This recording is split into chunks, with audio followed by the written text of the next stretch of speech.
What I think about every day and all day is music and sound, really. And what I think about even more specifically is about immersive sound. And what I mean by immersive sound is sound that truly makes you feel like you're in a space, that truly makes you not just listen to the content, which is the sounds, the music, the voices, but really truly makes you feel like you're part of an environment. And when you think about it, it's pretty amazing how we only have 2 ears, and with those 2 ears, our brains are able to extract so much information about what we're listening to. I mean, in the context of sometimes so many sounds going on at the same time, we're able to extract information about who we're talking to, the actual content of their speech, the different sounds happening at the same time, where they are spatially, and also what kind of space we're in. So if you walk into a cathedral, you don't have to open your eyes. You know you're in a cathedral, right? Just like if you're in your living room, you know you're in a living room type space without even having to look. So our brains are really designed to kind of extract all of this information about our environment. So we're able to do this by all these cues that are superimposed by our bodies, by our ears. And that in itself presents a big challenge if we want to, let's say, simulate these spaces in a virtual environment, or the fact that we have different shaped bodies and ears presents a big challenge. This is why some of the 3D audio, spatial audio that you've been hearing is sometimes quite poor, and it's because there are a lot of generic models that are used. So a lot of the work that I do is actually looking at, well, how do we hear sound spatially? How can I extract these cues, but in a way that will make your experience really good, without having to go to these very extensive acoustic measurements and all these crazy things that take hours and hours. So that's what I do a lot of the time, and I could talk to you about this for many days, but I won't today. Rather, what I want to talk to you about today is what factors contribute to a real auditory experience? What are the specific factors that will contribute to you realizing that you're part of this environment, that we're all in this room together? We're sharing an acoustic experience. And how can we capture and represent these factors? And also, how can we convincingly superimpose sonic objects into an augmented reality environment, so that it's not just an auditory object that is superimposed in an environment, but rather it's an auditory object that actually is integrated and merged in to your real space. So in my day job, I work a lot in studios and working with reproduction of spatial audio over headphones, over multiple loudspeakers. And one of the things that I think about a lot is, well, how can I capture this environment? An environment that is very complex. And when I want to capture it, I want to capture it so that on the reproduction side, I can represent this experience to you in the way where you can interact with the environment. So as opposed to a fixed, let's say, recording, or when we're watching a movie, things are fixed. You have a perspective. In a virtual or in an augmented reality environment, I want to get rid of this perspective, right? So I want to capture this perspective-less scenario. So when I think about an auditory space, I can think about it as a layered system. Here we have a layered system. If this room were empty, nobody here, nobody making sounds, the room has a sound. There is an ambience to every space, except maybe an anechoic chamber, but that's not a very common space. But every space has an ambience. The city has a sound. If you walk out there, even though if there are no sounds, you know that you're outdoor in the city. Every environment has a sound. So one of the layers is capturing this ambience, which we could do, and there are many methods of capturing this. Some of you may have heard the term ambisonics, using microphones and sound capture techniques that kind of captured a perspective-less environment. Superposing onto this, now, the good thing about the ambience layer is that it has a lot of information, but it's not really it doesn't have any specific point sources. The bad thing about it is that if I have a complex environment and I capture like this overall space, I'm going to lose a lot of the details. I'm going to lose a lot of the details that give us that precision that precision of the acoustic environment. So if I'm in a restaurant, because that's the common example to use, if I'm in a restaurant, I have the ambient sound, but I have also a lot of point sources. I have people talking in front of me. I have the clanking of dishes, the clanking of glasses. All of those I want to be able to hear with a lot more precision than that ambient sound. So when we think about on the capturing side of spaces, we think about this very basic layered approach, having an ambience layer and superimposing on top of that very high precision, high quality sound. Because one of the things that we don't want to lose when we're representing an AR or VR environment, we don't, or at least I don't want to lose the sound quality, that pristine sound quality that I get in a high quality from a high quality recording studio. So we've worked a lot with developing methods to capture the ambience, and we have, we do a lot of experimentation with different microphones. We actually build a lot of microphone arrays and build reproduction systems to capture this ambisonic layer, or this multi-dimensional layer. And on top of that, we superimpose these spots to capture the high quality sound. And we've been doing this a lot. Now, why does this work? This works as a homogeneous, high quality, precision auditory environment because everybody is in the same space.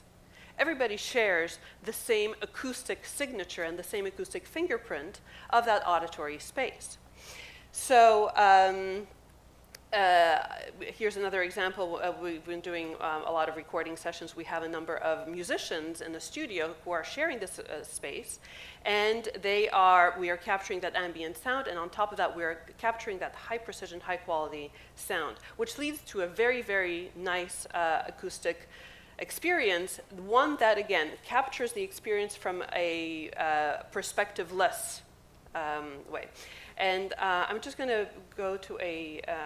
This is binaural, so which means that it's best experienced over headphones, but just so that you have a taste of the kinds of things that we're doing. By the way, all of these demos are available on online.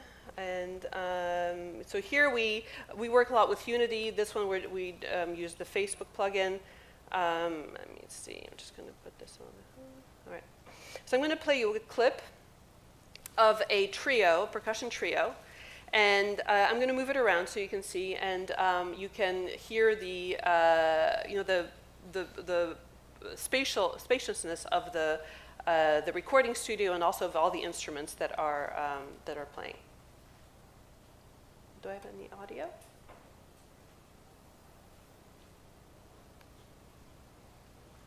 It should be playing.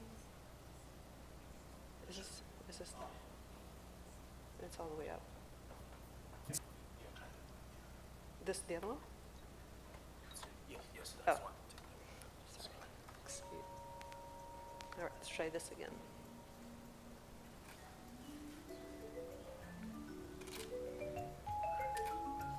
If we can turn it up a little bit higher, please. Okay. Again, so I encourage you to listen to this over headphones because then you get the full spatial experience. But here we have the ability to have a listener who is positioned in the middle of this space and can change their perspective and still be in the middle of this experience. Okay, I'm just going to leave it at that since it's pausing. Okay. So let's go to here. Now, the question then comes. All right, so we talked about having this ambience layer and layered on top of these auditory objects. Now, what happens if I want to add to this environment a virtual object? If I'm in an AR environment, I want to superimpose a virtual object that doesn't exist in the real space, and I want it to be integrated into this environment seamlessly. So I wanted to blend the real environment together with the virtual auditory environment. Now, going back to my example here, if I take this example and I want to superimpose objects, virtual objects on top of this, How do I do it so that those virtual objects actually are part of this acoustic environment and this acoustic experience? So I'm going to take you just back for a minute to I'll tell you a little story. And the story is that we do a lot of binaural recordings. Binaural recordings are recordings that are captured with either a dummy head, which is a representation of the physique of a human, that contains 2 ears. Here's a sample of it's not a full dummy head, it's just a binaural recording microphone. We have the 2 pinna, and what that does is actually captures all the spatial audio characteristics that your body naturally superimposes when you're listening to an auditory space. So now, if you take a recording of a piano and you listen to this binaural recording in that space, it is haunting. It is haunting real. And it is haunting real because you have captured this acoustic environment with all the superimposed cues on top of the space. However, if you take that same recording that was haunting when you listen to it in that concert hall, you take that same recording, you put the same headphones on, you go and listen to it in the living room, and it is completely different, almost unconvincing. And why is that? Why is it that in one space, when I'm listening to that one recording, it is as if there is a person standing there? Whereas if I take that same representation of the environment to a living room situation or another acoustic space, it still sounds pretty good, but it doesn't feel like that musician is in that same room. Well, the reason is that every room has an acoustic signature. So my concert hall here has an acoustic signature. If I clap, right, that clap itself propagates across the space, and I can, in fact, capture the characteristics of this space in what's called an impulse response. And here I have a representation of this concert hall in this impulse response. That's basically the characteristic that gets superimposed by any sound that is in that space. This space has an acoustic signature. If you speak, that same signature, or almost the same, will get superimposed onto your sound. And this is why we feel like we're sharing one acoustic environment. So if I take my recording that was recorded in this concert hall with this acoustic signature and reproduce it in a space that has this acoustic signature, there's a mismatch. And my brain is smart enough to know that, well, those two spaces just don't match. If they don't match, that means that what I am experiencing can't be happening in the room that I'm in. It is happening, it sounds good, but it's not happening here. It happened somewhere else. We will be able to place in a virtual space, in an augmented reality space, that you and I will be able to interact with. But that experience won't be real unless I make that instrument part of the space that we both share. And another application that I'm working a lot on right now, and I think that we'll be talking about this more in a panel tomorrow, is distributed performance, or telematic music. The idea of having musicians distributed across many different locations. Something that we've been doing here at NYU for 20 years, and probably people have been doing it for longer than that. But that experience right now is, we have courses that are between our campus here in New York and some of the other campuses in Abu Dhabi and so on.